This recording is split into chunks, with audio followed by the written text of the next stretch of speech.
Un'area nuovamente a rischio. Non è bastato il vincolo di inedificabilità con rispetto paesaggistico imposto dalla soprintendenza nell'aprile di un anno fa. Non è bastato neppure il rispetto di quello stesso vincolo, confermato ad aprile 2019 dalla sentenza del TAR Veneto che ha respinto il ricorso presentato dal Fondo Immobiliare. I nuovi proprietari del terreno a ridosso del Castello del Cataio ci provano ancora.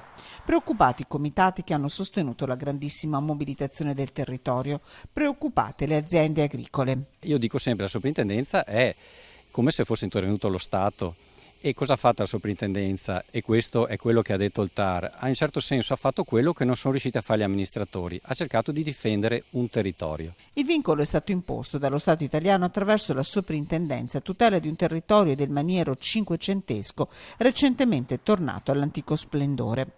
Nonostante questo, per il fondo tedesco, nuovo proprietario dell'area, ci sarebbero gli estremi per tentare la possibilità di costruire quel centro commerciale così osteggiato. Ancora invece ci si ritrova anche in una questione che ormai è partita un quarto di secolo fa, stiamo parlando di 25 anni, ancora a parlare di edificare un mostro, parlano di almeno 12 metri d'altezza, in un'area che invece è, ripeto, soggetta a vincolo.